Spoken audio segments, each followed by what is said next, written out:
대지도론 제6권 11. 초품 중 10가지 비유. 16. 을 풀이함경. 모든 법은 헛개비. 환, 같고, 아지랑이, 염, 같고, 물속의 달 같고, 허공 같고, 메아리 같고, 건달바의 성 같고, 꿈 같고, 그림자 같고, 거울 속의 형상 같고, 변화한 것, 화, 같다고 알았다. 논. 이 10가지 비유는 공안법을 풀이하기 위한 것이다.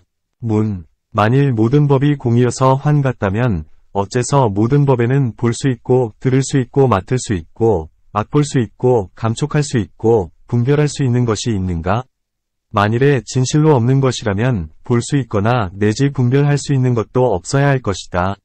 만약에 없는 것인데 거짓으로 본다고 한다면 어째서 소리를 보지 못하고 빛을 듣지 못하는가?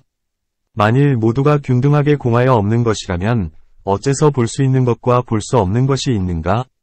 모든 법이 공하기 때문이라면 마치 한 손가락에 첫째 손톱도 없고 둘째 손톱도 없어야 할 터인데 어째서 둘째 손톱은 보이지 않고 첫째 손톱만 보이는가?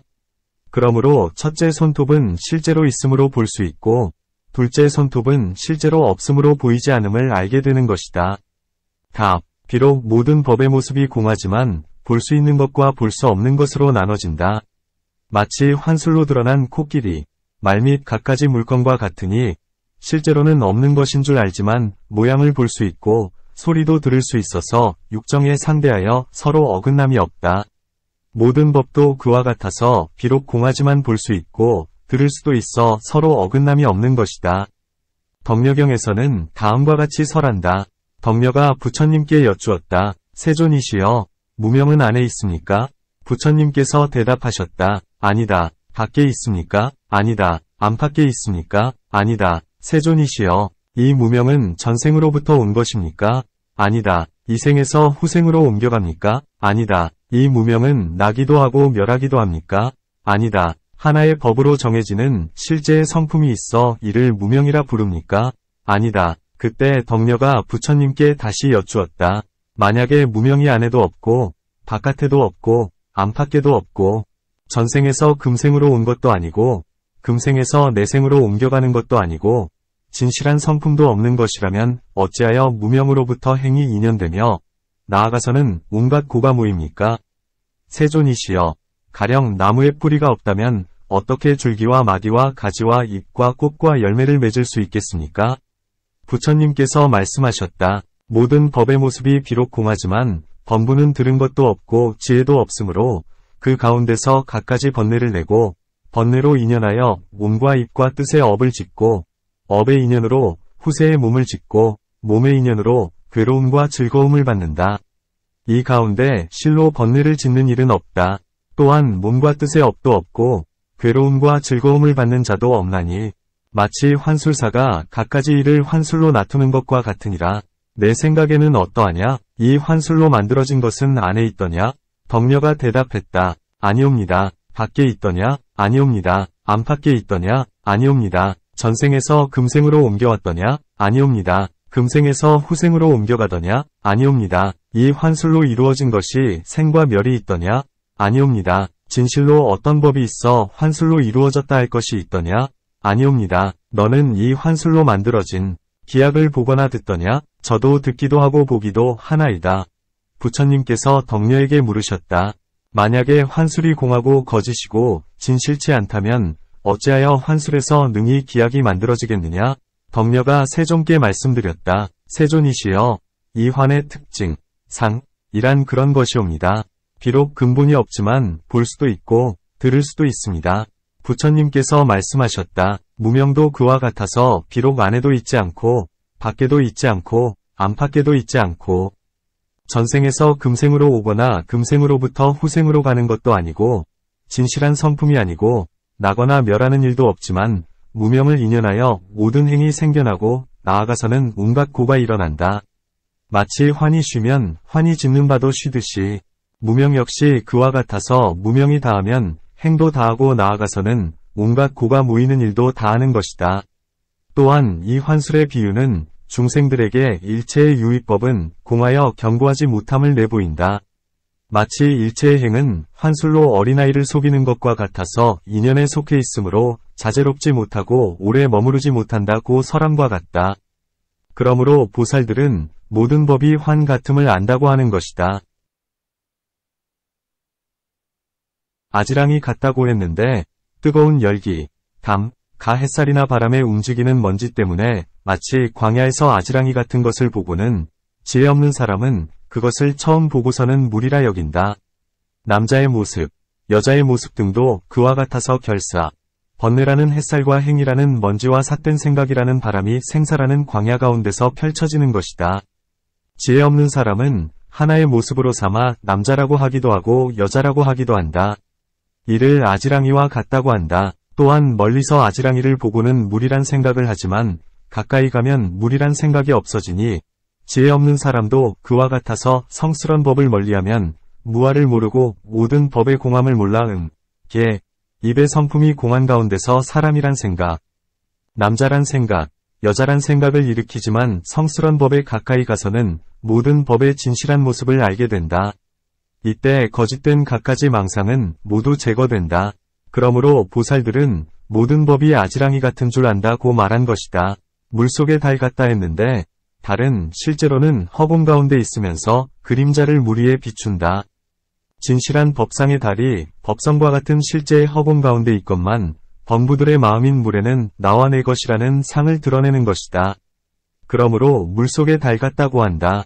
또한 어린아이가 물속의 달을 보고는 좋아하며 집으려 하는 것과 같으니 어른이 이것을 본다면 웃는다. 지혜 없는 사람도 그와 같아서 몸이란 소견, 신견 때문에 내, 와, 가 있다고 본다. 진실한 지혜가 없으므로 갖가지 법을 보고 본 뒤에는 기뻐하면서 모든 모습, 즉 남자란 모습, 여자란 모습 등을 취하려 한다. 도를 얻은 성인은 이를 보고 웃으니 개송으로 말하리라. 물속의 달, 아지랑이 속의 물꿈에서 얻는 재물, 죽어서 태어나는 일 이러한 것들을 진실로 얻고자 한다면 이는 우치한 자이니 성인들이 웃으리.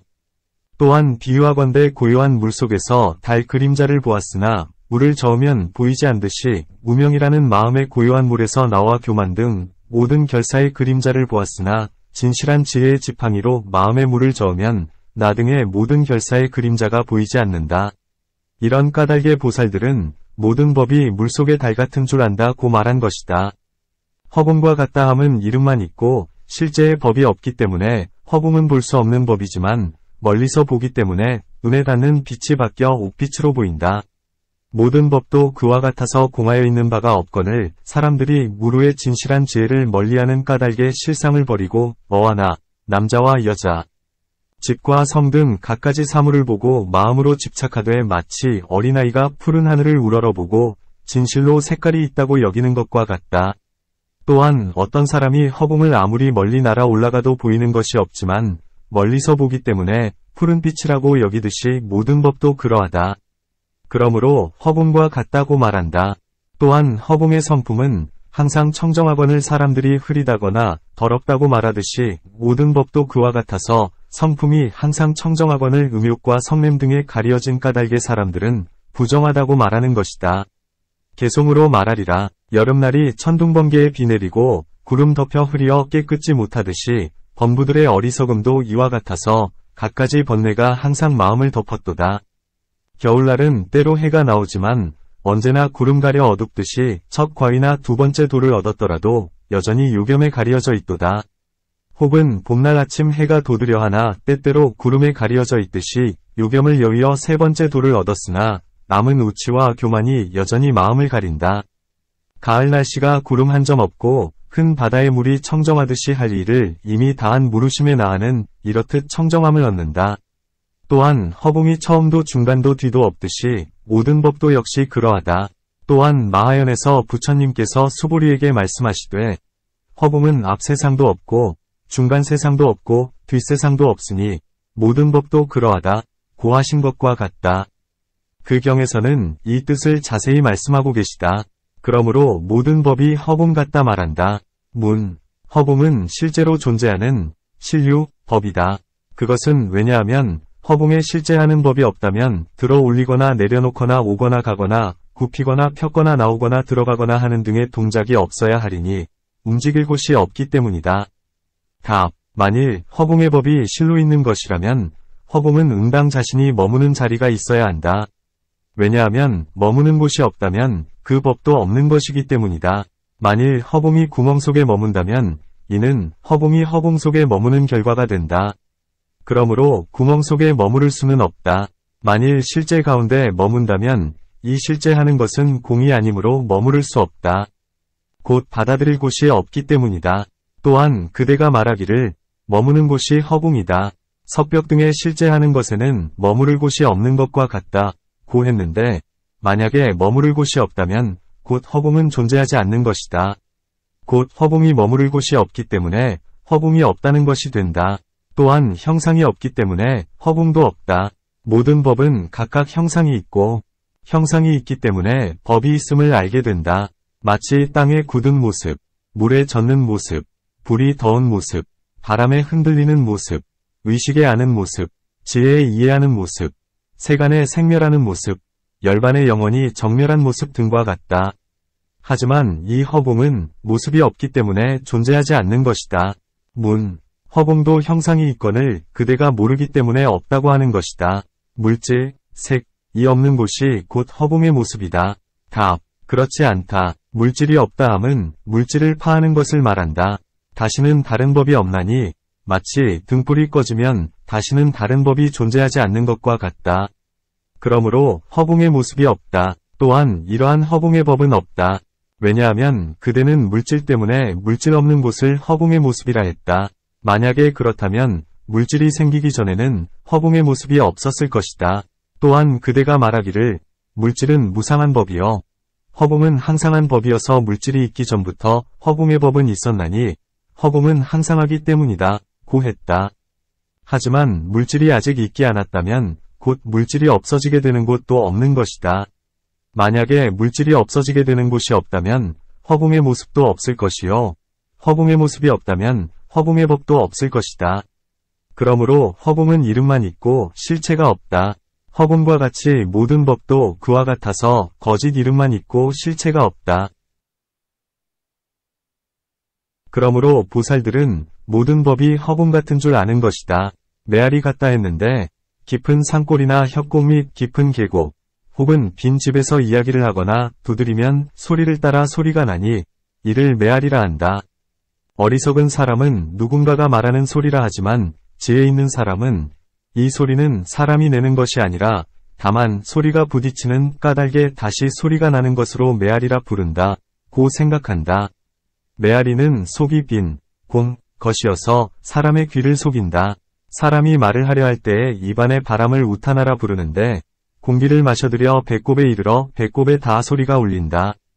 소리가 나올 때는 7곳에 닿았다가 반사되는데 이를 말, 언어이라 한다.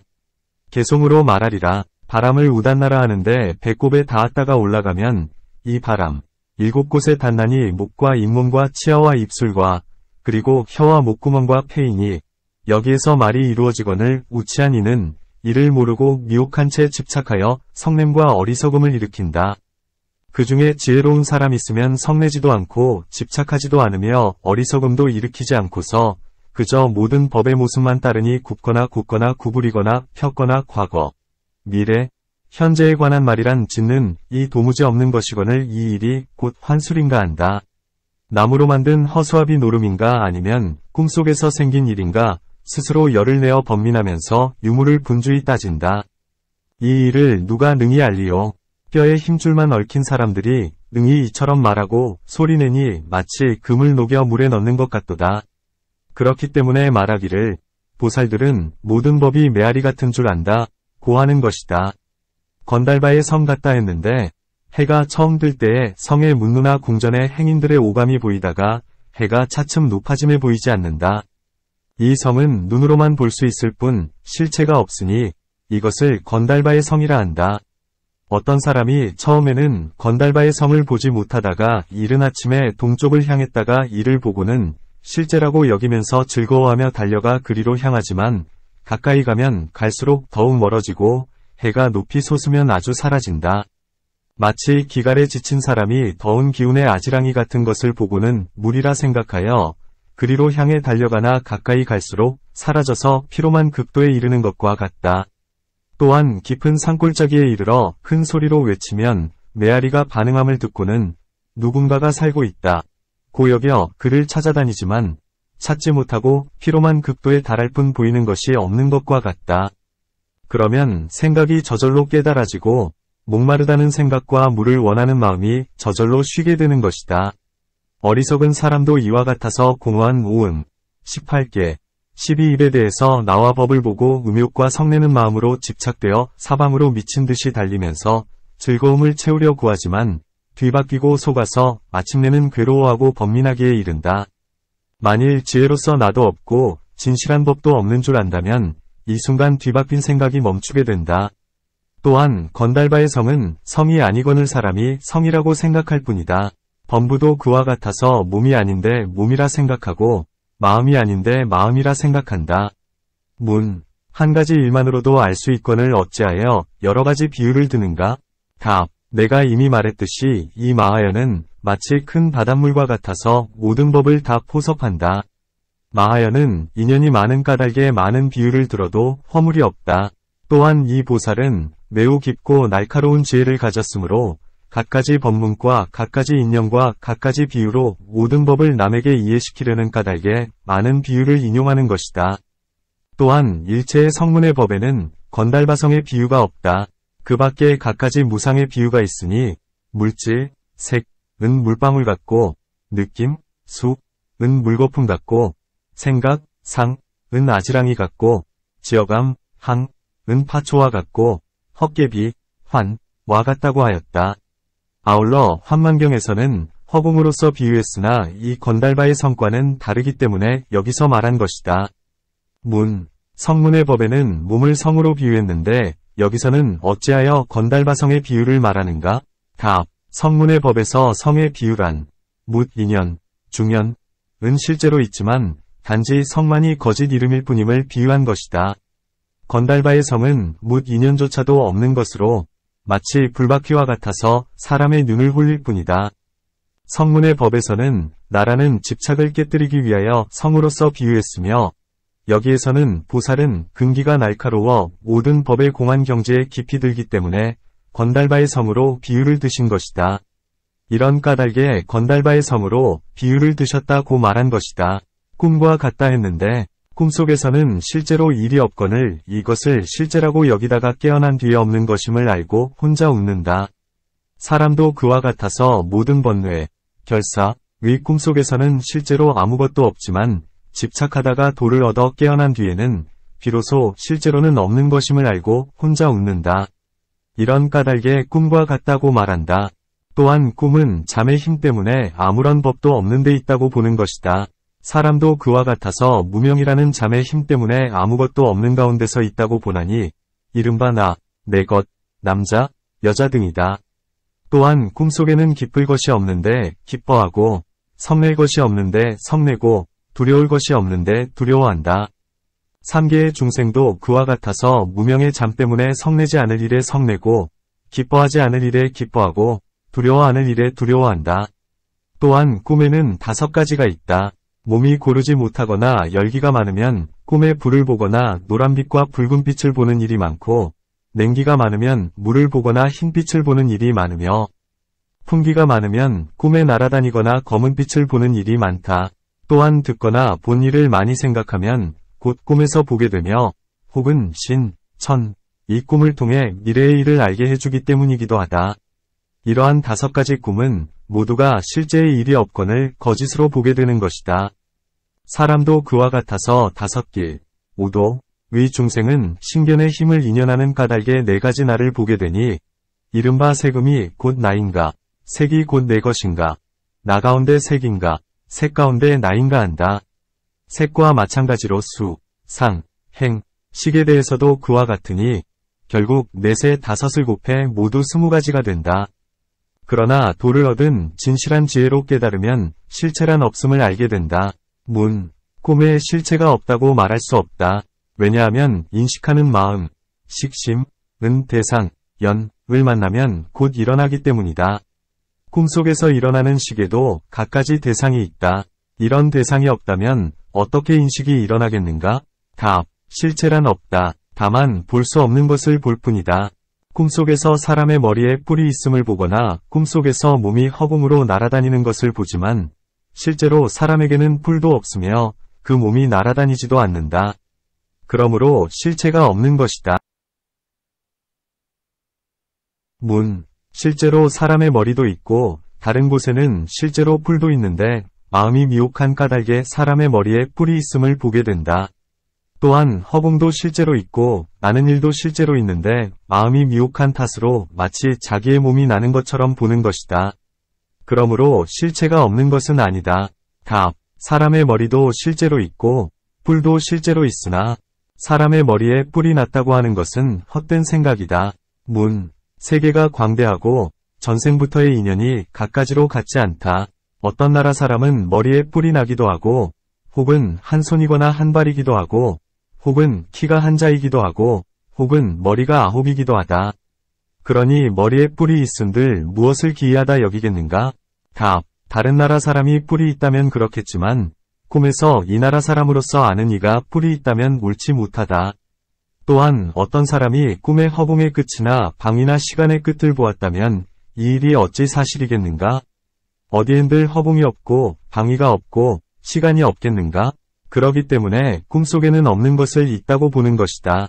그대가 먼저 말하기를 대상이 없는데 어찌 분별을 내겠는가 하였는데 비록 오진이 없지만 스스로 사유하고 생각하는 힘 때문에 법의 반연이 생긴다. 어떤 사람이 말하기를 2개의 머리가 있다 하면 그 말로 인하여 생각이 일어나니 꿈속에서 없는 일을 있는 일로 보게 되는 것도 이와 같다. 모든 법도 그와 같아서 비록 법은 존재하지 않지만 볼 수 있고 들을 수 있고 볼 수 있는 것이다. 개송으로 말하리라. 꿈 같고 환 같으며 건달바의 성 같으니 온갖 법들이 역시 이와 같도다. 이런 까닭의 보살들은 모든 법을 꿈과 같다고 안다고 말한다. 그림자 같다 했는데 그림자는 단지 볼 수만 있지 잡을 수가 없다.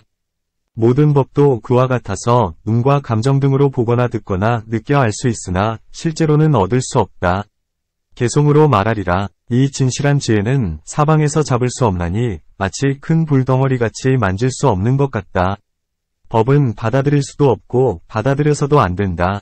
또한 그림자는 빛이 비추면 나타나고 비추지 않으면 없어지듯이 모든 결과 번뇌가 정견의 빛을 가리면 곧 나라는 모습, 법이라는 모습의 그림자가 나타난다.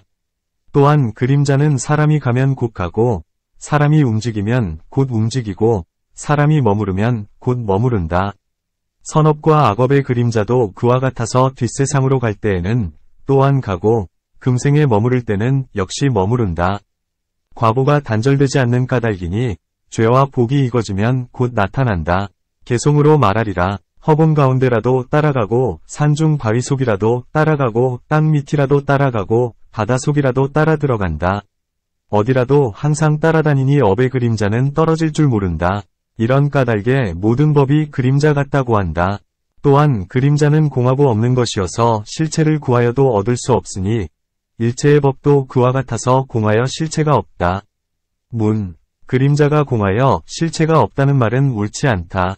왜냐하면 아비담에서는 말하기를 무엇을 색입이라 하는가? 청, 황, 적, 백, 흑, 옥색, 표, 자주색, 자, 광명, 그림자 및 신업으로 짓는 3가지 색이니 이것을 볼 수 있는 색입이라 한다. 고하기 때문이다. 그런데 그대는 어찌 없다고 말하는가? 또한 실제로 그림자가 있으니 인연이 있기 때문이다. 이는 나무요연은 광명이니 이 두 일이 합쳐져서 그림자가 생기권을 어찌 없다 말하는가? 만일 그림자가 없다고 한다면 나머지 인연으로 생긴 법들도 모두 없어야 할 것이다. 또한 이 그림자의 모양, 색은 볼 수가 있으니 길고 짧고 크고 작고 거칠고 섬세하고 굽고 고듬의 형태가 움직이면 그림자도 움직인다. 이런 일은 모두 볼 수 있나니 이런 까닭에 있다고 하는 것이다. 답. 그림자는 실제로는 공하여 존재하지 않는다. 그대는 아비담 가운데 설해진 것을 말하지만 이는 아비담의 뜻을 해석하는 사람이 지은 말이고 일종의 법문이거늘 사람들이 그 뜻을 이해하지 못한 채 사실이라고 집착하는 것이다. 비바사에서 설하기를 미지는 지극히 가늘어서 깨뜨릴 수 없고 태울 수도 없으니 이는 항상 있는 것이다. 라고 한 것과 같다. 또한 말하기를 삼세 가운데 법이 있으니 미래 가운데에서 나와서 현재에 이르고 현재로부터 과거로 들어가 잃어버리는 일이 없다. 이것이 곧 항상함, 상이다. 고 했다. 또한 말하기를 모든 유의의 법은 새록새록 생멸하여 머물지 않는다. 이는 곧 단멸상이니 왜냐하면 먼저는 있다가 지금은 없어졌기 때문이다. 고 했다. 이렇듯 갖가지 다른 말씀이 부처님의 말씀과 어긋나니 이것으로 증명을 삼을 수는 없다. 지금 그림자는 색법과는 다르니 색법이 생한다면 반드시 냄새와 맛과 촉감 등이 있는데 그림자는 그렇지 않다. 이는 곧 존재하지 않음, 비유, 이든다. 예컨대 항아리, 병는 두 감관으로 안하니 곧 눈과 몸이다. 그림자가 있는 것이라면 역시 두 감관으로 알려져야 하는데 하지만 그렇지가 않다. 그러므로 그림자는 실제 하는 것이 아니라 다만 이 눈을 속이는 법일 뿐이다. 마치 불통을 잡고 돌리는 것과 같으니 빨리 돌리면 불바퀴가 만들어지지만 그것은 진실이 아니다. 그림자는 존재하는 것이 아니니 만일 그림자가 곧 존재하는 사물이라면 마땅히 깨뜨리거나 없앨 수 있어야 하며 형체가 없어지지 않는 한 그림자는 끝내 없어지지 않아야 한다. 그러므로 공한 것이다. 또한 그림자는 형체에 속하여 자유롭지 못하기 때문에 공하며 비록 공하지만 마음에 생겨나 눈으로 보게 되는 것이다. 그러므로 모든 법이 그림자 같다고 말한다. 거울 속의 형상과 같다고 했는데 거울 속의 형상은 거울이 지은 것이 아니요 얼굴이 지은 것도 아니요 거울을 잡은 이가 지은 것도 아니요 자연이 지은 것도 아니요 인연 없이 된 것도 아니다. 어째서 거울이 지은 것이 아닌가? 왜냐하면 얼굴이 거울에 다가가기 전에는 형상이 없으니 그러므로 거울이 지은 것이 아니다. 어째서 얼굴이 지은 것이 아닌가? 왜냐하면 거울이 없으면 형상이 없기 때문이다. 어째서 거울을 잡은 이가 지은 것이 아닌가? 왜냐하면 거울도 없고 얼굴도 없으면 형상이 없기 때문이다. 어째서 자연이 지은 것이 아닌가? 왜냐하면 거울이 없고 얼굴도 없으면 형상이 없다. 형상은 거울과 얼굴을 기다린 뒤에야 있게 된다. 그러므로 자연이 지은 것이 아니다. 어째서 인연 없이 이루어진 것도 아닌가? 왜냐하면 인연이 없이 이루어진다면 항상 형상이 있어야 할 것이요. 항상 있다면 거울이나 얼굴을 제하고도 스스로 나와야 될 것이다. 그런 까닭에 인연 없이 이루어진 것이 아니다. 모든 법도 그와 같아서 스스로 지은 것도 아니요. 남이 지은 것도 아니요. 함께 지은 것이 아니요. 인연이 없이 지은 것도 아니다. 어째서 스스로 지은 것이 아닌가?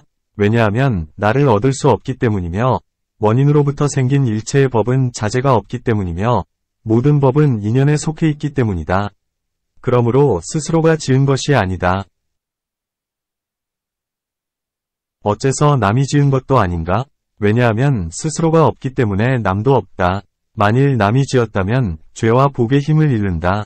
남이 짓는 데에는 두 가지가 있으니 착함과 착하지 못함이다. 착하다면 모두에게 쾌락을 주어야 할 것이요. 착하지 못하다면 모두에게 고통을 주어야 할 것이다. 만약에 고락이 섞여 있다면 무슨 인연으로 쾌락을 주며 무슨 인연으로 고통을 주는가? 함께 짓는다면 두 가지 허물이 있으니 스스로가 짓는 허물과 남이 짓는 허물이다. 만일 인연이 없이 괴로움과 즐거움이 생긴다면 사람들은 항상 즐거워서 모든 괴로움을 여길 것이다. 만일 인연이 없다면 사람들은 즐거움의 원인을 짓게 되니 괴로움의 원인을 제할 필요가 없을 것이다. 일체의 법에는 반드시 인연이 있건을 어리석기 때문에 알지 못한다. 비유하건대 사람이 나무에서 불을 구하고 땅에서 물을 구하고 부채에서 바람을 구하는 것과 같으니 이러한 갖가지 일은 각각 인연이 있는 것이다. 이러한 괴로움과 즐거움이 화합한 인연은 전생의 업인과 금생의 좋은 행위나 삿된 행위 인연으로부터 생겨난다. 이로부터 괴로움과 즐거움을 얻는다. 이 괴로움과 즐거움의 갖가지 인연은 실제로 이를 구하려면 짓는 사람도 없고 받는 사람도 없으니 공한 오중이 짓고 공한 오중이 받는 것이다. 어리석은 사람은 즐거움을 얻으면 음심으로 애착하고 괴로움을 만나면 성을 내며 이 즐거움이 사라지면 다시 얻으려고 애를 쓴다. 마치 어린애가 거울 속의 형상을 보고는 즐거운 마음으로 애착하며 애착하던 것을 잃으면 거울을 부수어 찾아 구하는 것과 같다. 지혜로운 사람은 이를 보고 웃는다. 즐거움을 잃었다고 다시 구하는 일도 이와 같으니 역시 도를 얻은 성인은 이 때문에 웃고 마는 것이다. 그러므로 모든 법이 거울 속의 형상과 같다고 말한다. 또한 거울 속의 형상은 실제로는 공하여 나지도 않고 멸하지도 않거늘 뭇 사람들의 눈을 속일 뿐이다. 일체의 법도 그와 같아서 공하여 실답지 않으며 생겨나거나 멸하지도 않거늘 범부들의 눈을 홀릴 뿐이다. 거울 속의 형상은 인연으로부터 생겼으니 얼굴, 거울을 쥔 사람, 광명이 화합하는 까닭에 형상이 생겨난 것이다. 이 형상을 인하여 기쁨과 근심도 내며 그것이 다시 원인도 되고 결과도 되거늘 어찌 실로 공하여 나지도 않고 멸하지도 않는다 하는가? 답. 인연으로 생겨나 자제롭지 못하기 때문에 공한 것이다. 만일 법이 실제로 있는 것이라면 이는 또한 인연으로부터 생겨나지도 않아야 한다. 그것은 왜냐하면 만일 인연 가운데 먼저부터 있었다면 인연은 곧 필요가 없게 되며 인연 가운데 먼저부터 없었다 해도 인연은 역시 필요가 없게 되기 때문이다. 비유하건대 우유 속에 먼저부터 낙이 있었다면 그 우유는 낙의 원인이 되지 못하니 먼저부터 낙이 있었기 때문이다. 만일 먼저부터 낙이 없었다면 물 속에 낙이 없듯이 그 우유도 낙의 원인이 되지 못한다. 만일 원인이 없이 낙이 생긴다면 물에서는 어찌하여 낙이 생겨나지 않는가? 만일 우유가 낙의 인연이라면 우유 역시 저절로 존재하는 것은 아니다. 곧 우유도 인연에서 생겨난 것으로 우유는 소에서 나왔고 소는 물과 풀에서 나오는 것이다. 이와 같이 끝없이 모두가 인연이 있다. 그렇기 때문에 인연 가운데 과가 있다고 말할 수 없고 없다고 할 수도 없고 있기도 하고 없기도 하다고 말할 수도 없고 있지도 않고 없지도 않다고 말할 수도 없다. 모든 법은 인연으로부터 생겨나 자성이 없음이 마치 거울 속의 형상과 같은 것이다. 개송으로 말하리라. 법이 인연에서 나왔다면 이 법의 성품은 실로 공하니 만일 이 법이 공하지 않다면 인연에 의해 있는 것은 아니다. 비유컨대 거울 속의 형상이 거울이나 얼굴이 지은 것 아니면 거울 잡은 이가 지은 것 아니면 저절로 지어지거나 원인 없이 지어진 것 아니다. 있는 것도 아니고 없는 것도 아니고 있기도 하고 없기도 한 것도 아니면 이 말 역시 받아들이지 않으니 이와 같은 것을 중도라 한다. 이러한 까닭에 모든 법은 거울 속의 그림자 같다고 말한다. 변화한 것, 과 같다 했는데 14가지로 변화하는 마음이 있다. 곧 초선에서는 육계와 초선천의 둘이며 이 선에서는 육계와 초선천과 이 선천의 셋이요. 3선에서는 육계와 초선천과 이 선천과 3선천의 넷이요. 4선에서는 육계와 초선천과 이 선천과 3선천과 4선천의 다섯이다. 이 14종의 변화심으로 8가지 변화를 일으키니 첫째는 작아져서 먼지같이 되는 것이요. 둘째는 커져서 허공에 가득해지는 것이요. 셋째는 가벼워져서 기러기 털같이 되는 것이요. 넷째는 자제롭게 큰 것을 작게 하고 긴 것을 작게 만드는 하는 등의 것이요. 다섯째는 주인의 힘큰 힘이 있어서 아무도 그를 이길 리가 없으므로 주인의 힘이 있다고 한다. 이 있게 되는 것이요. 여섯째는 능히 멀리 이르는 것이요. 일곱째는 능히 땅을 움직이는 것이다. 여덟째는 뜻하는 대로 능히 모두 이루니 한 몸이 여러 몸이 되기도 하고 여러 몸이 한 몸이 되기도 하며 석벽을 모두 통과하고 물을 밟고 허공을 디디고 해와 달을 만지며 사대를 바꾸어 땅을 물로 만들고 물을 땅으로 만들며 불을 바람으로 만들고 바람을 불로 만들며 돌을 금으로 만들고 금을 돌로 만든다. 이러한 변화에 다시 4가지가 있으니 육계의 약초와 보물을 환술로 능히 여러가지 물건으로 변화시키며 신통을 얻은 사람들의 신통력으로 여러가지 물건을 변화시키며 하늘, 용, 귀신들이 태어나면서 얻은 과보의 힘으로 모든 물건으로 변화시키며 새끼에 태어나면서 얻은 과보로 선정의 힘을 닦는 까닭에 모든 물건을 변화시킨다.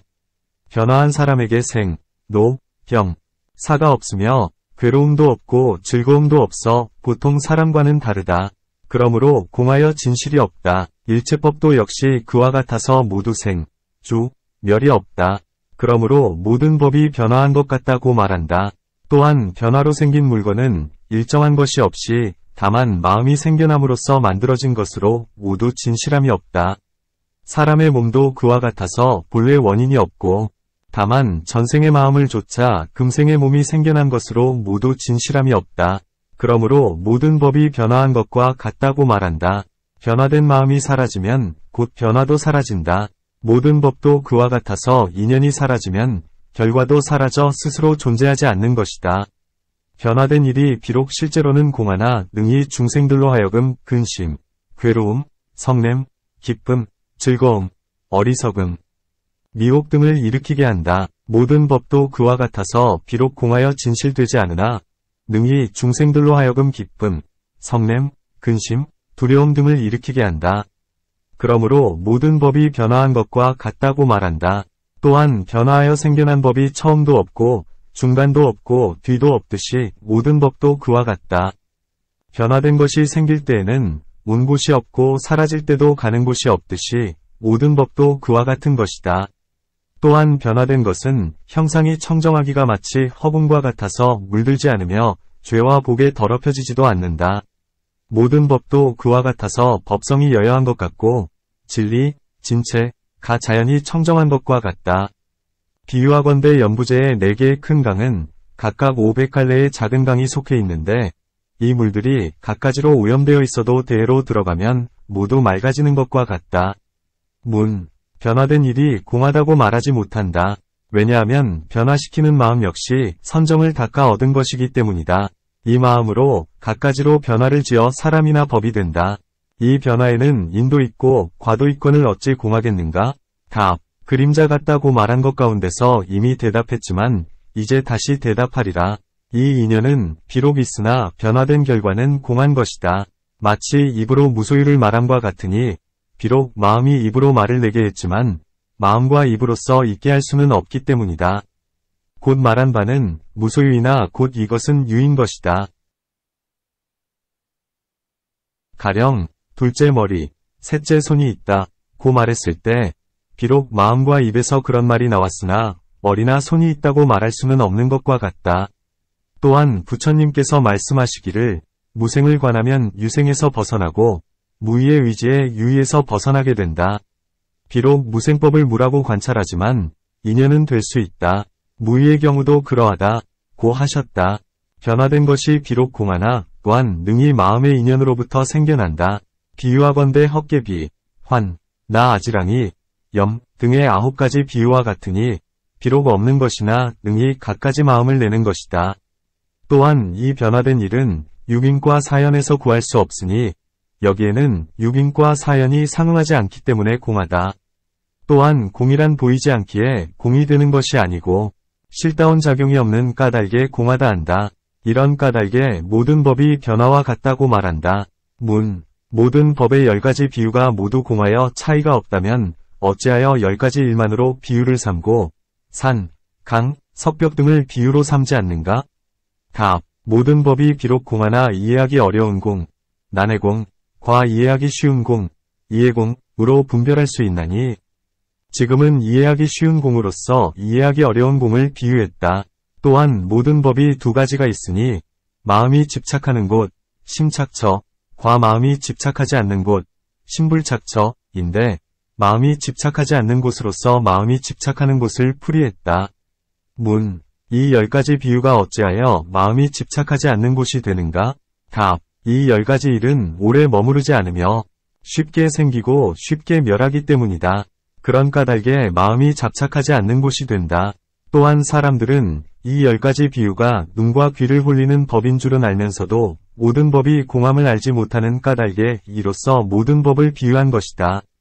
가령 어떤 사람이 이 10가지 비유에 마음이 집착되어 알지 못하고 갖가지로 힐난하고 토론하면서 이것들이 있는 것이라고 한다면 이 10가지 비유는 그 쓸모가 없기에 다시 다른 법문을 말해주어야 하는 것이다.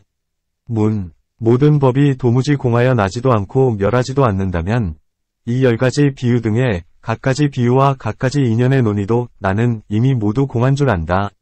만일 모든 법이 도무지 공하다면 이 비유를 말하지 않아야 하며 만일 이 비유를 말한다면 공하지 않음이 되는 것이다. 답. 내가 공을 말하여 모든 법에 있다는 집착을 파했다. 지금 말하는 것은 있음을 말했다면 먼저 이미 파하였고 없음을 말했다면 힐난하지 말아야 할 것이다. 비유하건대 이를 맡은 비구가 손을 들고 높은 소리로 외치면 대중이 모두 조용해지는 것과 같다. 이는 소리로서 소리를 막으려는 것일 뿐 소리를 구하는 것은 아니다. 이런 까닭에 비록 모든 법을 설하여도 공하여 나지도 않고 멸하지도 않는 것이다.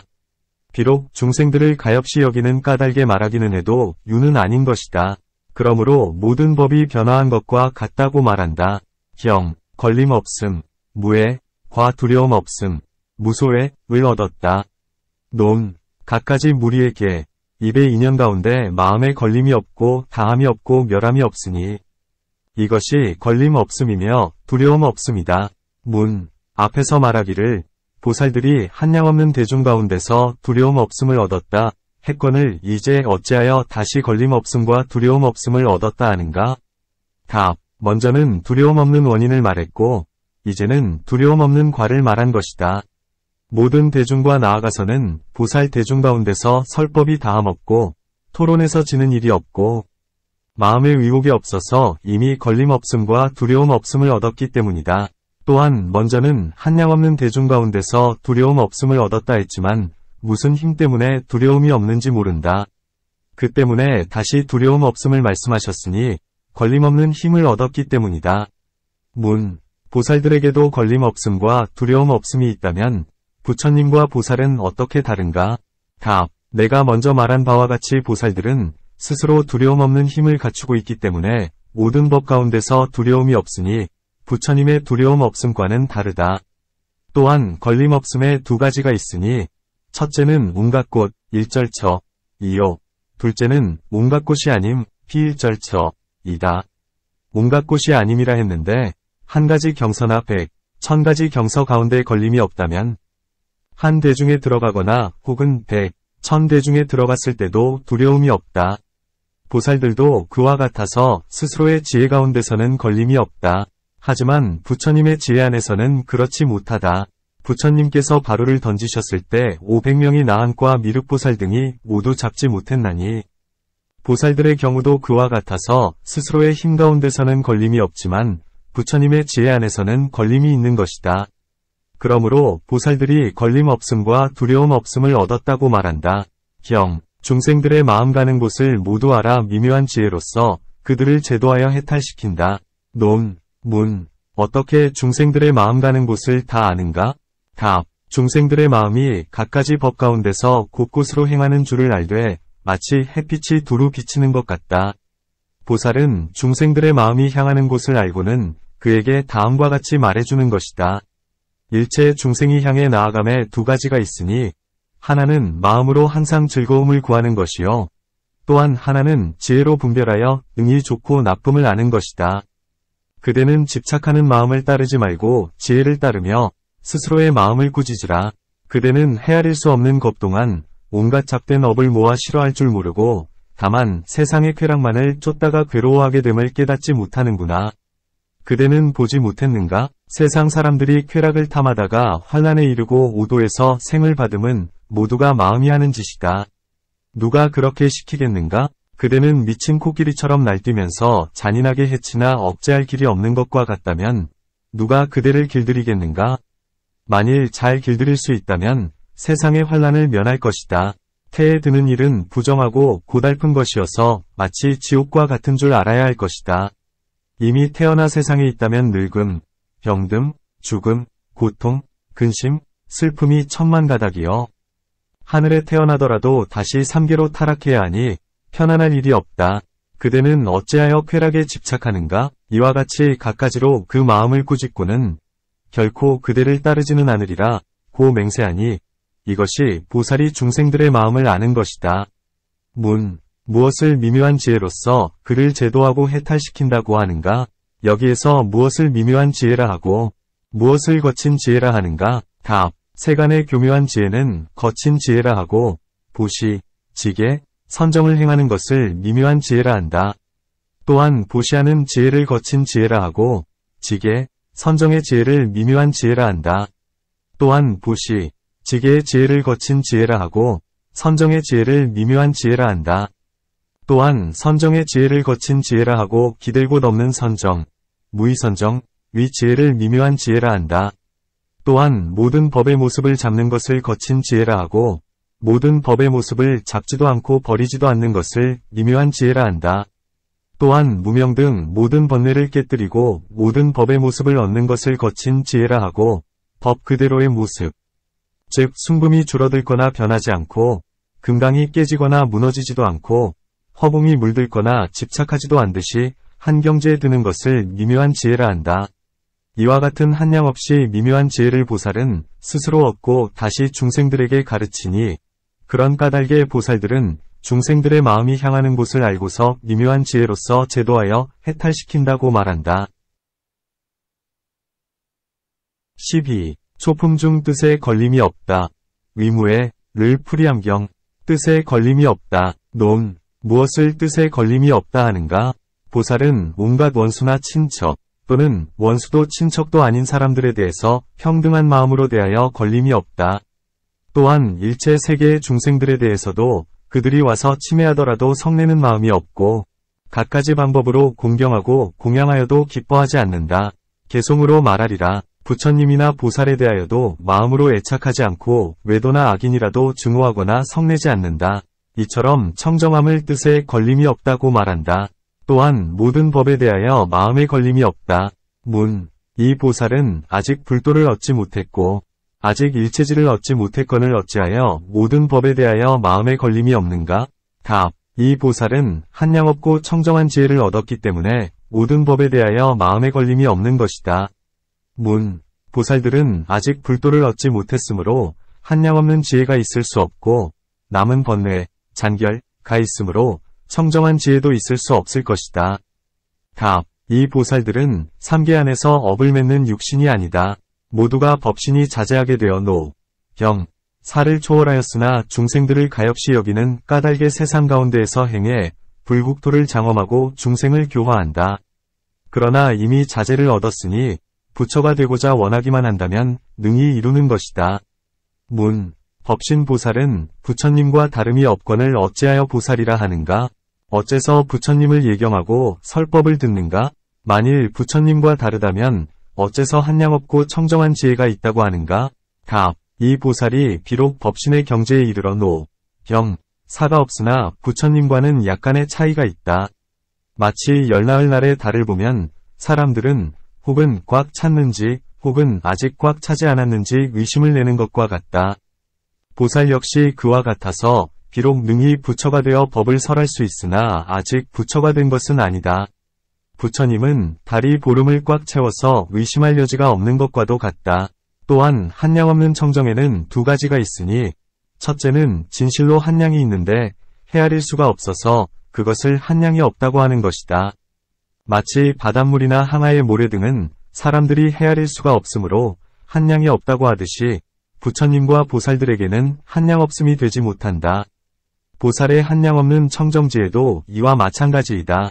하늘이나 인간 및 성문, 벽지불들이 헤아리지 못하므로 한량 없는 지혜라 하고 보살이 무생도를 얻을 때 모든 번뇌, 결사를 끊는 까닭에 청정한 지혜를 얻게 된다. 문. 만일 이때에 이미 모든 번뇌를 끊었다면 성불할 때에는 다시 무엇을 끊는가? 답. 이 청정에는 두 가지가 있으니 첫째는 부처가 될 때 나머지 번뇌를 끝까지 다 제거하여 실로 청정함을 얻는 것이요. 둘째는 보살이 육신을 버리고 법신을 얻을 때 모든 번뇌를 끊고 청정해지는 것이다. 비유하건대 한 등잔으로도 능히 어두움을 제거하여 일을 할 수는 있으나 다시 큰 등잔이 있으면 더욱더 밝은 것과 같다. 부처님과 보살이 모든 번뇌를 끊는 것도 이와 같아서 보살들이 비록 끊어야 할 것을 이미 끊었다고는 하나 부처님이 끊은 데다 견주면 아직 다하지 못하는 것이다. 이것을 한량 없는 청정지혜를 얻는 까닭에 모든 법에서 뜻에 걸림이 없다고 말한다. 경. 대인을 성취했다. 논. 문. 앞에서 이미 등인과 법인을 말했거늘 어찌하여 이제 다시 대인을 성취했다 하는가? 답. 이 두 가지 인을 증장시킴을 대인이라 한다. 또한 등인은 중생들 가운데서 모든 것을 능히 참아 유순하는 것이요. 법인은 깊은 법에 대하여 참는 것이니 이 두 가지 인이 자라나면 무생인을 증득하게 되고 최후의 육신의 시방의 부처님들이 화연에서 앞에 나타나시거나 공중에 앉아 계시는 것을 보게 된다. 이것이 대인을 성취한 것이라 한다. 비유하건대 성문의 법 가운데 난법이 자라남을 정법이라 하고 정법이 자라남을 인법이라 함과 같다. 다시 다른 법이 없어서 자라남의 차이가 있으니 등인과 대인도 역시 그러하다. 또한 두 가지 인이 있으니 생인과 법인이다. 생인이라 함은 중생들 가운데서 잘 참는 것을 말한다. 하나의 모래수같이 많은 것 동안에 중생들이 갖가지로 삿된 마음을 가한다 해도 성내지 않고 갖가지로 공경하고 공양하여도 기뻐하지 않는 것이다. 또한 중생을 관찰함에 처음이 없다. 처음이 있으면 인연이 없고 인연이 있으면 처음이 없으며 처음이 없으면 나중도 없으리라. 왜냐하면 처음과 나중은 서로 기다리기 때문이다. 처음과 나중이 없다면 중간도 없으리니 이렇게 관찰할 때에 상견과 단견의 두 극단에 떨어지지 않으며 아는도에 의하여 중생을 관찰해 사견에 떨어지지 않는다. 이를 생인이라 하고 매우 깊은 법에 대하여 마음에 걸림이 없으면 이를 법인이라 한다. 문. 매우 깊은 법이란 어떤 것인가? 답. 앞에서 매우 깊은 법인에 대해 말한 것과 같다. 또한 매우 깊은 법이라 함은 12인연 가운데서 전전해서 과를 내지만 인 가운데 과가 있는 것은 아니면 또한 과가 없는 것도 아니다. 이 가운데에서 나오는 것을 매우 깊은 법이라 하는 것이다. 또한 세 가지 해탈문인 공, 무상, 무작에 들면 곧 열반에 항상된 즐거움을 얻는 까닭에 이를 매우 깊은 법이라 한다.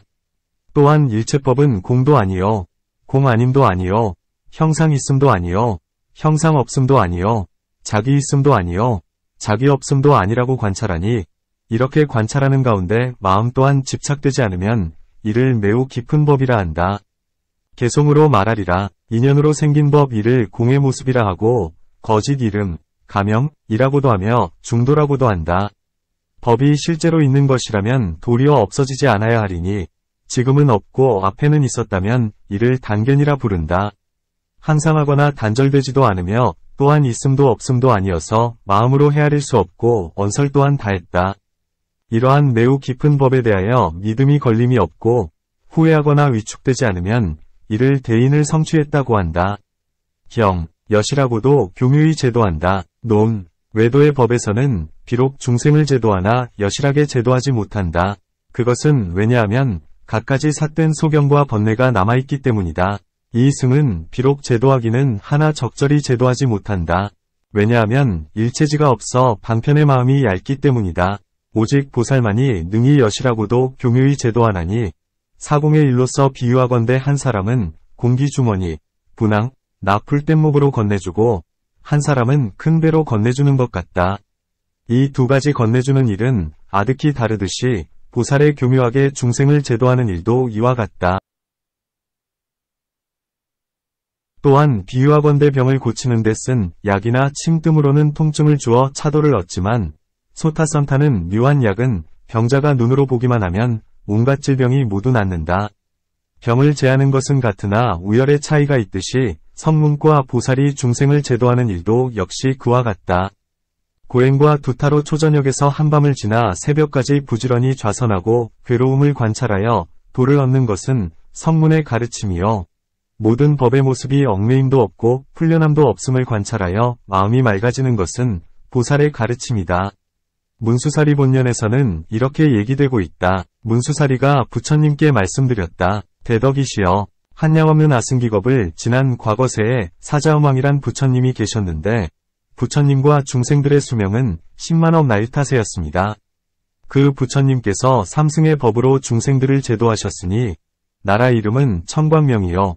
그 나라 안의 나무들은 모두 칠보로 이루어졌고 나무마다 한량없이 청정한 법음, 즉 공, 무상, 무작, 불생, 불멸, 무소유의 소리를 내니 중생들이 그것을 듣기만 하면 마음이 열리어 도를 얻었습니다. 이때 사자음왕불의 첫 법회의 설법에 99억 사람이 아라한의 도를 얻었으며 보살들 역시 그러하였습니다. 이 보살들은 모두가 무생법인을 얻어 갖가지 법문에 들었고 한량없는 부처님을 뵈어 공경 공양드렸습니다. 능히 한량없고 셀 수 없는 중생을 제도했으며 한량없는 다라니 문을 얻었고 한량없는 갖가지 삼매의 문을 얻었으며 최초로 발심하여 새로이 불도의 문에 들어온 보살들도 그 수를 헤아릴 수 없었습니다. 이 불국토의 한량없는 장엄은 이루다 말로 표현할 수 없었습니다. 그때 부처님께서는 교화를 마치시고는 무여열반에 드시니 6만 세 동안 법이 머물더니 모든 나무에서 다시는 소리가 나지 않았습니다. 이때 두 보살 비구가 있었는데 하나는 희근이요, 하나는 승이었습니다. 이 희근법사는 용모와 의의가 순박 정직하고 세속법을 버리지 않으며 또한 선과 악을 분별하지도 않았습니다. 희근의 제자는 총명하여 깊은 진리 듣기를 좋아하였는데 그 스승은 소욕과 지족을 찬탄하지 않고 계행과 두타도 찬탄하지도 않고 모든 법의 실상이 청정함만을 설할 뿐이었습니다. 그는 제자들에게는 말하기를 온갖 법은 음욕, 성냄, 어서금의 모습이다. 이 모든 법의 모습이 곧 모든 법의 실상이며 걸림없는 바이다 고하였습니다. 이러한 방편으로 제자들을 가르쳐서 일상지에 들게 하였습니다. 이때 제자들은 모든 사람들 가운데서 성내지 않고 후회하지 않았습니다. 후회하지 않음으로써 생인을 얻었고 생인을 얻은 까닭에 곧 법인을 얻어 진실한 법 가운데서 요동하지 않으니 마치 산과 같았습니다. 승의 법사는 청정하게 계를 지키고 12두타를 행하여 사성과 사무색정을 얻었습니다. 승희의 제자들은 근이 둔하고 분별을 구함이 많아 이것은 깨끗하다 혹은 이것은 깨끗지 못하다 하며 마음이 동요하고 움직였습니다. 다른 때 승희가 마을에 들어갔다가 희근의 제자의 집에 가서 자리에 앉아 지계와 소욕과 지족행과 두타행과 한처와 선의 고역, 선적을 찬탄하고 희근을 비방하며 말하기를 이 사람은 법을 설해서 사람들로 하여금 사견에 들게 하니 음욕, 성냄, 어리석음이 걸림없는 모습을 설한다. 이는 잡된 행을 하는 사람이지 순수하고 청정하지가 않다 고하였습니다. 그 제자는 근이 예리의 법인을 얻었는데 그는 승희에게 이 음욕의 법은 어떤 모습입니까? 라고 물었습니다. 승희가 대답하되 음욕은 번뇌의 모습이니라 하였습니다. 다시 묻기를 이 음욕의 번뇌는 안에 있습니까? 밖에 있습니까? 하니 대답하기를 이 음욕의 번뇌는 안에 있지도 않고 밖에 있지도 않다. 만일 안에 있다면 밖의 인연을 기다릴 필요가 없고 만일 밖에 있다면 나에게 관계가 없으니 나를 괴롭힐 일이 없다 고하였습니다. 거사가 말하되 음욕이 안에도 있지 않고 밖에도 있지 않고 동, 서, 남, 북, 사유, 상하로부터 오는 것도 아니라면 두루 실상을 구하여도 얻을 수 없습니다. 이러한 법은 곧 나지도 멸하지도 않으리니 만약에 생멸의 모습이 없다면 공에서 없는 것이건을 어찌 응이 번뇌가 되겠습니까? 하였습니다. 승희가 이 말을 듣자 불쾌하였으나 대답은 하지 못하고 자리에서 일어나 말하되 희근은 많은 사람을 속여서 삿된 길에 집착하게 하는구나 하였습니다. 이 승희보살은 아직 음성다란이를 배우지 못해서 부처님의 말씀을 들으면 곧 기뻐하고 외도의 말을 들으면 화를 내며 세 가지 착하지 못한 법을 들으면 싫어하고 세 가지 착한 법을 들으면 매우 기뻐하며 생사의 법을 들으면 근심하고 열반의 법을 들으면 기뻐하면서 거사의 집에서 숲속의 정사에 들어가 비구들에게 이렇게 말하였습니다. 여러분 아십니까? 희근보살은 많은 사람을 속여 삿되고 나쁜 소견에 들게 하였소. 왜냐하면 그는 말하되 음욕, 성냄, 어리석음과 그 밖의 모든 법이 모두가 걸림없는 모습이라 하였기 때문이요. 이때 희근이 생각했습니다. 이 사람이 매우 성이 났으니 나쁜 업에 가리워 큰 죄에 빠지게 되겠도다. 이제 내가 그에게 매우 깊은 법을 말해주어야 되겠도다. 비록 지금 당장에는 얻은 바가 없더라도 뒷날 불도에 들 인연이나 되게 하리라. 이때 희근은 승려들을 모아놓고 일심으로 이런 개송을 읊었습니다. 음욕이 곧 길이요 성냄과 어리석음도 그러하니 이러한 세 가지 일에 한량없는 부처님의 길이 있다. 어떤 사람이 음욕과 분노와 우치 그리고 길을 분별한다면 이 사람은 부처님과 멀어짐이 하늘과 땅 사이 같으리. 도와 음욕과 분노와 우치는 한 법이어서 평등하거늘 이 말을 듣고 겁내는 이는 불도에서 심히 멀어지리. 음욕의 법은 생멸하는 것이 아니니 마음을 괴롭히지도 못하거늘 만약에 사람이나 오와 를 개착한다면 음욕에 이끌려 지옥에 들리라. 있다 없다 두 법이 다르다 하면 이는 있다 없다를 여의지 못함이니 있음 없음이 균등함을 알면 수승이 초출하여 불도를 이루리라. 이와 같이 70여 개송을 말할 때 3만 명의 천자들이 무생법인을 얻었고 1만 8천 명의 성문들이 온갖 법에 집착되지 않는 까닭에 모두가 해탈을 얻었습니다. 이때 승위보살의 몸은 지옥으로 빠져들어 한량없는 천만 세 동안의 고통을 받았고 인간에 다시 태어나서는 74만 세 동안 항상 남의 비방을 들었고 한량없는 법 동안에 부처님의 명호도 듣지 못하였습니다. 이 죄가 차츰 엷어져서 불법을 들을 기회를 얻게 되고 출가하여 도를 닦았으나 다시 개를 버리게 되었습니다. 이렇게 개를 버리기 6만 3천 세 동안이었고 한량없는 생동안 사문이 되어 비록 개는 버리지 않았으나 모든 감관이 둔하고 어두웠습니다. 이 희금보살은 지금 동쪽으로 10만억 불국토를 지나 부처를 이루시니 그 국토의 이름은 보엄이요 부처님의 명호는 광유일명왕이십니다. 문수사리는 다시 말씀드렸다. 그때의 승희비구는 바로 오늘의 이 몸입니다. 나는 그때 이렇듯 한량없는 고통을 받았음을 관찰합니다.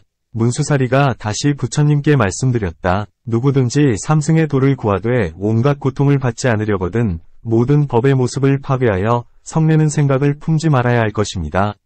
부처님께서 문수사리에게 물으셨다. 그대는 이 모든 개송을 듣고 어떠한 이익을 얻었는가? 문수가 대답했다. 나는 이 개송을 듣고 못 고통이 다하였으며 세세의 예리한 감관과 지혜를 얻어 깊은 법을 잘 이해하게 되었고 교묘하게 깊은 뜻을 연설하게 되었으며 모든 보살들 가운데서 가장 으뜸가게 되었습니다.